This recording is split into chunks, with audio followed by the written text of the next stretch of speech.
د تماس د مشلو میتود د مشلو طریقه چې ده دا ډیره بهتره طریقه ده د چارج کولو دپاره د کومو اجسامو چې هغه وي غیر هادي اجسام انسولیټرز عایق جسمونه.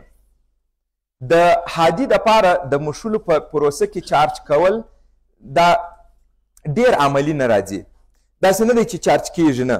که چیرې تاسې یو فرض وکړئ فلزي میله ولرئ او دا فلزي میله د یو بل جسم سره په تماس کې راولئ دا وموښئ دا خو چارج کیږي اما دا چارج په دې خاطر چې په دې کې فری الکترونونه دي دا چارج په دې ټول کې تقسیم کیږي او ما چې لاس کې نیولی دا به زما وجود ته هم انتقالیږي.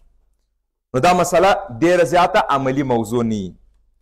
اما د تماس طریقه که پوښتنه راڅه وسي چې آیا دا د هادي دپاره دی که د غیر هادي زم دا د غیر هادي دپاره دی. ولې داسې نه دی چې هادیګان په دې پروسه نه چارج کیږي چارج کیږي اما هغه چارج ساتل کیږي نه.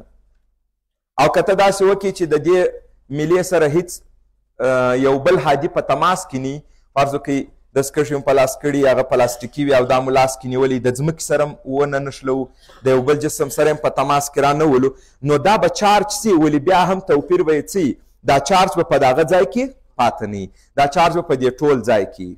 اما که تاسې غیر هادي ولرئ فرض وکړئ اوس دا غیر هادي سو دا چې په تماس کې راوستی دا ځای نو دا چارج به په همدغه ځای کې وي چارجونه به ټول دلته راغونډ سوي. متوجه سولئ؟ او دغه چارجونه چې دلته پراته دي دا ولې په دې ټول کې نسي تقسیم کېدلی ځکه دا خو غیر هادي دی او په ده کې د چارج حرکت ممکن نه دی. چارجونه دې په منځ کې حرکت نسي کولی. نو دا چارجونه چې دلته راټول سوي دي دې ته موږ تاسو څه وایو دا د ساکنه برېښنا. او بله مسله دا هم ده چارجونه موږ نه رامنځته کولی سو او نه هم له منځه وړلی سو. یوازې موږ تاسې کولی سو چارجونه له یوه جسم څخه بل جسم ته منتقل کو او عملی راځي کم حالت چې الکترونه منتقل کوي. نو فرض وکړئ دوه جسمونه د چارج د لحاظه خنثی وي. کله چې دوه جسمونه د چارج د لحاظه خنثی دي یعنی نت چارج پر دواړو باندې څومره دی؟ صفر. موږ دوی په تماس کې راوستل دا فرض وکړئ مثبت چارج سو مثال پلاستیک دی مثبت 4 کله چې مو دا وکتئ دا څومره چارج سوی دی؟ منفي 4. اوس پر دواړو باندې خالص چارج څومره دی؟ صفر. اول په دواړو باندې خالص مجموعي چارج څومره و؟ صفر. تاسو چارجونه څنګه جمع کوئ؟ د اعدادو په څیر ځکه چارج څه ډول یو کمیت دی؟ سکالري. نو اوس د دې ته صفر ولې وایم؟ منفي 4 دا دی مثبت 4 دا دی خالص چارج څو رالی؟ صفر. نو چارجونه له یوه جسم څخه انتقالیږي بل جسم ته څومره چې د یوه جسم څخه انتقال سو هغه بل جسم هغومره چارجونه بیرته ترلاسه کړه او خالص چارج دایما ثابت پاته کیږي. یعنی په لومړي پروسه کې چې هر څومره وي په مخکې تر تماس یا مخکې تر مشلو چې د چارجونو مقدار هر څومره وروسته به د چارجونو مقدار هغومره وي. نو چارجونه په مساوي اندازه له یوه جسم څخه بل ته انتقالیږي. چارج رامنځته کیږي هم نه او چارج له منځه هم نه ځي. نو په دې حساب باندې دغه جملې چې ما تاسو ته ویلې دا جملې راځي د چارج د تحفظ د قانون تر عنوان لاندې. نو د چارج د تحفظ قانون هم دا مسله موږ ته وایي چې نت چارج یا خالص چارج تغییر نه کوي. خالص چارج موږ نسو تغییرولی. ښه نو بیا په اټومي بمونو کې بیا څنګه مسله ده چې په هغه کې کتله له منځه ځي په هغه موضوع کې. دا موضوع به موږ تاسو تر هغه ځایه پورې وساتو پرېږدو په هغه کې د کتلې کمښت رامنځته کیږي. ولې تاسو اوس دا خبره ورته زده کوئ چې خالص چارج تغییر نه کوي نو د تحفظ قانون ځای پر ځای پاته دی. هغه پروسه چې د مشلو موږ تاسې ویلې وه یوه بله طریقه هم وجود لري د چارج کولو دپاره چې هغه ته موږ تاسې وایو د القا میتود د القا طریقه. دې ته په انګلیسي کې انډکشن وایي. دا انډکشن یا القا لفظ دا به تاسې بیا په برېښنا او مقناطیس فزیک کې ډېر ځله نور هم واورئ او هر کله چې مو دا لغت اورېدئ ستاسې ذهن ته باید دا خبره راسي چې داسې یو پروسه ده چې تماس پکښې کې شتون نه لري. هر کله چې مستقیم تماس نه موجود هر کله چې مستقیم تماس موجود نه وي هغه ته موږ تاسې بس د القا میتود کاروو. مستقیم تماس وجود نه لري ما په یو لین کې جریان را پیدا کوي. دې جریان ته څه وایم؟ القا شوی جریان. مستقیم تماس وجود نه لري ما په یو حلقه کې پوتنشیل رامنځته کوي. زه دې ته څه وایم؟ القا شوی پوتنشیل. مستقیم تماس وجود نه لري ما یو جسم چارجداره کوي زه دې ته څه لفظ کاروم د القا په وسیله چارج کېدل نو انډکشن یا القا لفظ چې مو واورېدی مطلب څه په دې کې آفرین مستقیم تماس شتون نه لري دا څنګه یو پروسه ده او دا میتود به تاسې کاروئ دا د څه دپاره دی دا طریقه د چارج کولو د هادیګانو لپاره دا د عایق دپاره کار نه ورکوي اپلای زده کوي چې دا څه ډول یو پروسه ده بیا به خپله په پوه چې دا د عایق دپاره دا میتود ولې نه دی فرض وکړئ موږ تاسې یو کره لرو فلزي یعنی هادي دی فلزات ټول څه دي هادیګان دي ځینې ډېر ښه هادیګان دي ځینې ډېر ښه هادیګان نه دي اما چارج خو ټول پرېږدي چارج د دوی د منځ کې حرکت کولی سي دا یوه کره ده فلزي کره او د چارج د لحاظه څنګه ده خنثی چې موږ تاسو د چارج د لحاظه خنثی د مطلب دا دی چې په دې کې مطلق چارج ذره وجود نه لري نه چارجداره ذره وجود لري اما د هغوی شمیر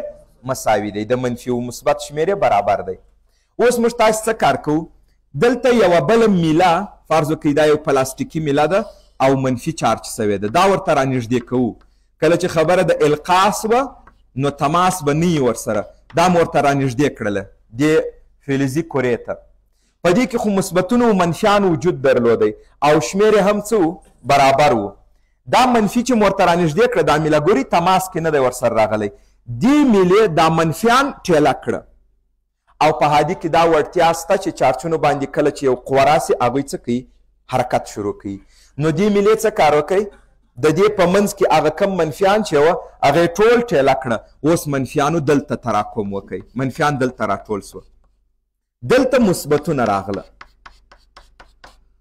د عملي لحاظه یې داسې زده کوي چې داسې کړي چې دا پروتونونه یې راکش کړي الکترونه یې ټیله کړي موږ نه دلته الکترونو پروتونونه مساوي شمیر باندې وکنه چې الکترونه ځینې ولاړه اوس پروتونونه یوازې پاته سوه نو ځکه د مثبت تراکم دلته زیات سو فعلا هم پر دې کرې باندې خالص چارج څومره دی صفر په پوهېږئ دومره دې خواته دومره دې خواته جمع یې کوي څه ورته راځي صفر یعنې دا کره اوس هم چارج سوې نه ده مګم دوه قطبي سوې ده صحیح ده قطبونه یې پیدا کړي یو مثبت قطب ځینې جوړ سوی یو منفي قطب ما تاسو ته ویلي وه چې ځمکه یوه لویه کتله ده بې نهایته لویه کتله ده او دا د بې نهایته ډېر چارج د ذخیره کولو توانایي لري او دا یمن د ځمکې خالص چارج څو په نظر کې نیول کیږي صفر پوټنشیل یې صفر او دا دومره وړتیا لري چې بې نهایته چارج په خپل ځان کې اخیستی سي نو اوس موږ څه کار کوو په دې تر دغه ځای چې مو راورسوئ اوس دا برخه یې راخلم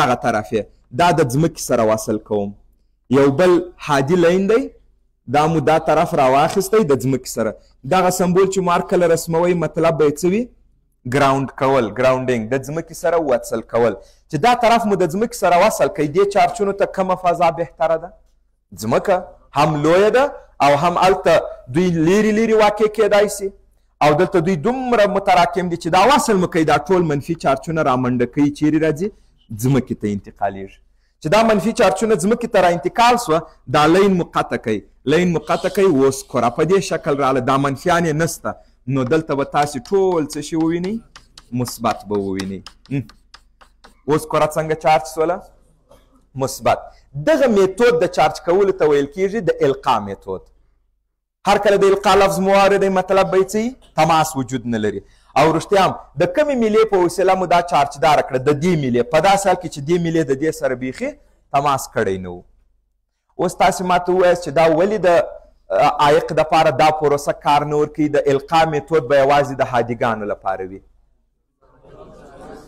دغه ځای کې چې دوی دوه قطبي سوله دغه پروسه په هغوی کې بې نتیجې ده ځکه د هغوی په منځ کې الکترونونه حرکت نسی کولی امکان نه لري چې الکترونونه د هغوی په منځ کې حرکت وکړي یو طرف ته راسي او موږ یې د یو لین په وسیله ځمکې ته انتقال کړو صحیح ده دا به یې ټیله کوي دا الکترونونه مګم الکترونونه به همالته خپل په ځای باندې مضبوطه ولاړ وي نو دا میتود یوازې کار ورکوي د څه شي لپاره د هادیګانو لپاره ښه اوس دا چارج لري که وغواړو داسې مسله هم زده کوي اسانه خبره ده که وغواړي چې اوس دا میله بې چارجه کړي څه کولی سي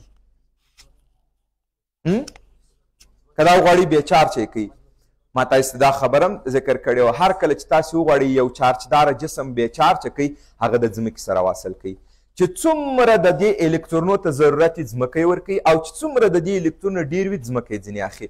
نو دا دایمي خبره ده، هر کله چې یو چارجداره جسم د ځمکې سره وصل سو هغه مکمل څه کیږي؟ د چارج د لحاظه خنثی کیږي. دا د خنثی کولو یو بهترین میتود دی، د ځمکې سره وصل کول، ګراوند کول. ښه،